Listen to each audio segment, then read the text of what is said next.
Greetings again, brothers and sisters, in His glorious name. I want to take a few minutes today and discuss with you long-term food storage via the Mylar bag, how inexpensive and long-term it actually is.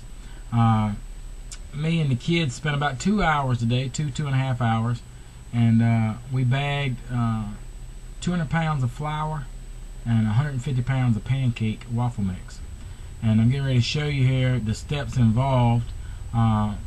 But that's 15-30 year storage, and it's very inexpensive. I went to a local flour mill here in my area, bought fresh flour, opened the bags, put the bags of flour, poured the contents into a 7 mil, not a 5 mil, 3 mil. Get a good bag, get a good Mylar bag. In there, before I put the flour in, I put about half a teaspoon to a whole teaspoon, depending on how well my 8-year-old daughter was paying attention, in the bottom of that Mylar bag. And then I put 5 pounds of flour, the 5-pound bag of flour, in that bag. Take that bag, put an oxygen absorber inside of it, take and seal it. A lot of people would just single seal that bag. I double seal the bag, lay a line across, seal it, back up off of it, lay another line so you have a double seal. Then you take that bag and you put it on a flat surface and you compress it. If you hold air pressure, maintain pressure 5, 10, 15 seconds. If it holds pressure and you're putting a good amount of pressure on it, no air is coming out, your bag is sealed. Then we take those bags, label them with what they are, how they were sealed, when they were sealed, put it inside of a 5-gallon plastic bucket with a locking O-ring. Lock that ring bucket down, labeled outside the bucket. A lot of people would do storage with Mylar and store them in a box or in a plastic tub or whatever. That Mylar bag is pretty invulnerable to your environment as far as time, air, so forth, but it's not invulnerable to mice, rats, and other pests and rodents, or just sheer weight of other bags compacting on top of it, you bouncing around. So I like to place those inside of a bucket and seal those buckets. So what I wind up with is a 5-gallon bucket with 20 pounds of flour in each one, in 5-pound increments, individually sealed in the Mylar. Of course, I tend to do things over precautiously, because the last thing you want is to think you have 800 pounds of flour and have 800 pounds of nothing. Pancake waffle mix, that's a little shorter shelf life. That's going to be about 7 years, maybe 10. It just depends on if you can keep it in a cool place. If you can keep it in a very cool place, it's probably going to run out to about 15 years. But it's a blended product, so it's going to have a shorter life. It's bagged the same way as far as the Mylar bag and the buckets. I buy it also locally, and it is retail sealed in a package, vacuum packed inside of a package, low to no oxygen. So what I do in that case is I just take the bag without altering the integrity of the bag, place 2 of those retail bags inside my Mylar, put an oxygen absorber in there, double seal it, air test it, bucket it, label it, blah blah blah blah. Why do I leave it in that retail package?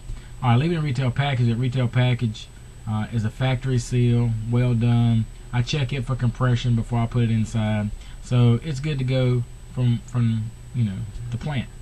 And well, if it's so good to go, Mike, why do you put an oxygen absorber in there in the Mylar bag? Well, because they may fail. You may have a failure, and if you do have a failure, then you have a double layer of protection. And in the event of a failure, not only do you not lose one product, but you don't lose 2. Also, it makes it very convenient when you take that product out. The retail packaging there was the instructions and all that, and it's in a small increment that's meant by the manufacturer. You could use it without having this huge Mylar bag of crap to deal with. Alright, coming up next is going to be just the steps involved. Again, dry packaging, pretty much any good, is very easy. In 2 hours time, like I say, we did a couple 100 pounds of flour, a lot of pancake waffle mix. All you need to turn this into edible food is heat and water. That's it.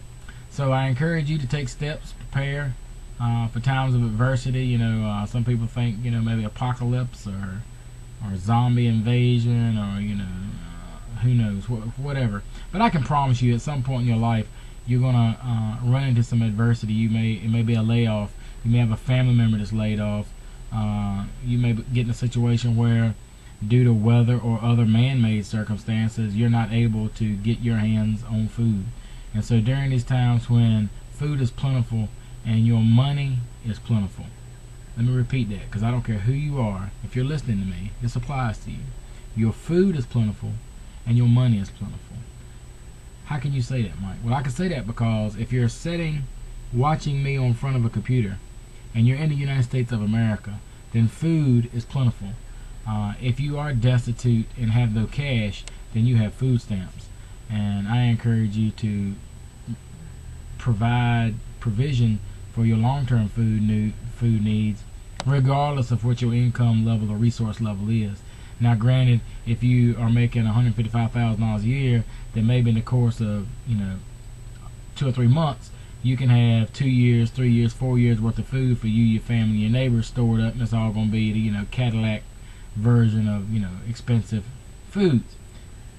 If that's not you, if you're at the bottom end of that scale, then you should be putting food away even more so, because you have less of a safety buffer for when you run into a time of adversity or complication. So here we go. Here's the steps involved. Be encouraged. The King is coming, and Christ is the key to your salvation.